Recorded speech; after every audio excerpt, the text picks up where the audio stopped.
Hello everyone, today we'll be solving the problem number 1046, last stone weight, right? So what the question states here, we are given an array of stone weights. You can clearly see here, this is the array of stone weights. On each turn, we have to smash the two heaviest stones. So each time we have to smash the two heaviest stones, right? if equal if both the stones are equal, if both the stones are equal, then both are destroyed. If equal, then both the stones are destroyed. If different, the heavier becomes heavier minus lighter. The heavier becomes heavier minus lighter. So we have to repeat until one or zero stones remain. We have to repeat until one or zero stones remain. We need to return the weight of the last stone or zero if none remain. So we have to return the weight of the last stone or zero if none remain. So this is the question. Simple question, right? See here, we have 274 181. So we combine 7 and 8 here. We combine 7 and 8. We can consider any two, right? So we have combined 7 and 8. Basically we get 1 because the heavier one is 8 here. So we are left with 1. So the array converts here 2 4, this one 2 4 1, this one because here instead of 7 and 8 we will be going with a 1 because the difference that we have got is 1, right? So the same thing we'll be doing with other stones as well. 2 4 we'll get 2 1 1, this one, we'll combine 2 and 1, we are left with this one, and we'll combine 1 and 1, finally we'll get the 1 1, right? So then this is the value. We are not left with 0. Basically we are left with a weight 1. We cannot reduce this one to the 0, right? Because we do not have another stone here. So we will this one output 1 here in this case, right? So here we have two stone, stone only one, so we will return this one as 1, right? So I hope the question is completely clear, man. Easy, right? I hope the question is completely clear. As we have to go with means as we have to go with the heavier stones always, right? So we are given an array of stone weights. On each turn we have to smash the two heaviest stones. That is the reason we have considered 8 and 7 first. 8 and 7 first. Next we are considering 4 and 2, 4 and 2, right here. So we'll combine 2 and 4 or 4 and 2. So 8 7 and 8 or 8 and 7. Two heaviest stones we are considering every time. Two heaviest stones we are considering every time. As we need to consider two heavier stones every time, we'll be going with a priority queue. We will be going with a priority queue, max priority queue, right? So you would have already guessed this one. We'll be going with a priority queue. As we have to consider two heavier stones every time, we will be going with a priority queue. So just give me a second here. So we will be going with a priority queue approach. Sorry. So we will be going with a priority queue approach, right? So just keep this in mind. So now we are done with the question part. Let's discuss the approach. So as I have said, we'll be going with the priority queue, right? So let's consider the same first example for the approach. Let's consider first example for the approach. We have 274181, right? So we will be making use of the max heap or the priority queue. Basically with the reverse order, right? So we'll be going with a max priority. You just keep this in mind. First, what we will do, we will add all the stones to the heap. So we have 274181. So we will add this one to the heap. We will be adding this one to the heap or the priority queue, right? So we will pop 8 and 7. We will first two heaviest stones, we are adding this one to the max priority queue, right? So, or the max heap. So first we will pop these two. 8 and 7 are popped, right? So 8 and 7 are popped.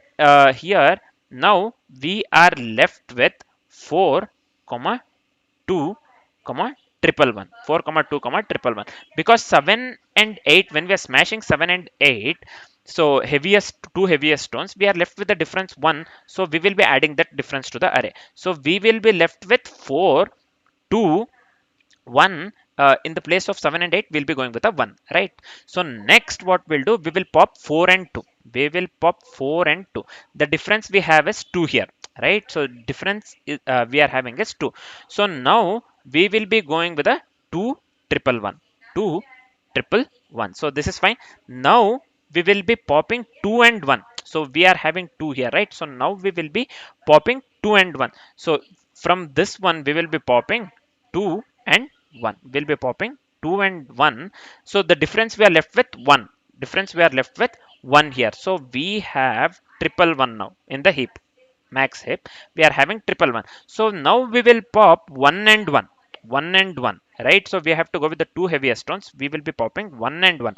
So now we have 1, right? 1. Now we have only 1 in that place. Now we have so here 1 and 1, what happens here basically, 1 is equivalent to 1, right? So 1 is equivalent to 1. In the question they have strictly mentioned that if both the stones are equal, then both get destroyed. So these two get destroyed basically. These two gets destroyed here, right? So we are left with 1. We don't have another stone. We don't have another stone to compare. So now we are left with this one only. So this one we will return this one as output. We will return this one as output basically. So the output that we got here is 1, which is equivalent to the output that they have mentioned for the example 1 within the question, right? So our approach works absolutely correct in this case. We can make use of the max priority queue or the heap, right? Max heap basically. So now, as we are completely familiar with the approach, let's discuss the complexities part. Let's discuss the complexities part, right? So now here, what will be the time complexity here? The time complexity would be big O of n log n. So the time complexity would be big O of n log n. So why it is big O of n log n? Because we are going with the insertion and removal from the heap. The text logarithmic n, right? So we are going with the insertion and removal from the heap that takes logarithmic n. So we know that insertion, usually we make use of the heap or the priority queue for logarithmic n time complexity itself, right? Mostly in the optimization purpose we'll be going with the heap or the priority queue, right? So each insertion and removal from the heap takes log n and repeated, and it is repeated up to n times, and it is repeated up to n times. So overall time complexity would lead to big O of n log n, big O of n log n. And what would be the space complexity here? Space complexity would lead to big O of n. So overall space complexity would lead to big O of n. So why is the space complexity big O of n here? So we are making use of the priority queue, right? Which stores up to n elements. So overall space complexity would be big of n. So the time complexity and the space complexity of the code that we'll be writing in the future would be big of n log n and big of n respectively, right? So now, as we are completely familiar with the approach and the complexities, we are good to write the code. Let's start writing the code. Let's start writing the code, right? So first, as I've said, we'll be making use of the priority queue, right? So let's create a max priority queue, or let's create a maximum heap using the priority queue with the reverse order. So I'll just go with the priority. I'll just go with the priority queue. So this one of integer, priority queue of integer. So yeah, priority queue of integer. This is fine. We are considering integer itself, right? Data type integer. So this one will be new priority queue. So I'll just go with the this one and let me paste it over here, new priority queue. So we are going with the priority queue in the reverse order, right? So we can just directly go with the collection. So this priority queue comes from the collections package. So I'll just give here collections dot reverse order dot reverse order. So we don't have to, I think in my opinion, we don't have to import the collections package. So and the priority queue basically, Leetcode provides it, I think. So this is fine. New priority queue, collections dot reverse order. So this is fine. This one we have to provide parenthesis here. So the next step here would be, we have to add all the stones into the max heap, right? So we have to add all the stones into the max heap. So I'll just go with the for loop here. This one will be s. This one will be stones. And so within the for loop, what I'll do, I'll just go with the pq dot add priority queue dot add of s. This is fine. So let me go out of this one. So we have to continue until 1 or the 0 stones are left, right? Accordingly with the question. So let me go with the while condition here. When size of the priority queue is greater than 1, it has to be greater than 1 at any cost, right? So I'm going with the while loop for this one. So first we have to get the heaviest stone, and then we have to get the second heaviest stone. means first heaviest, I'll consider variable y and x for this.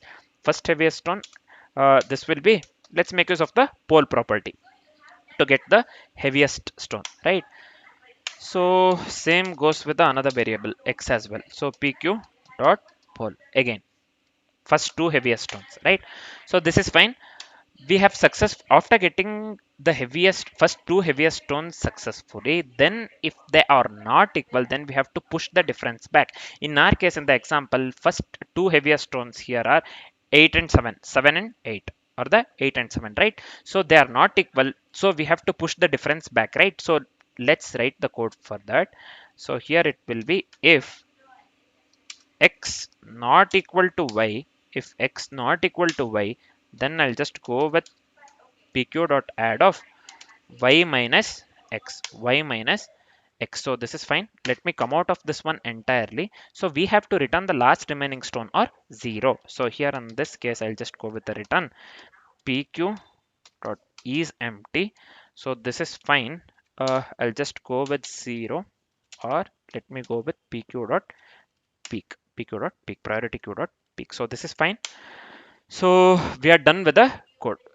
This is it. If it is empty, priority queue is empty, then we are displaying 0, else we are displaying the difference, right? So we are getting the element, first element, nothing but we will be left with a one element only, right?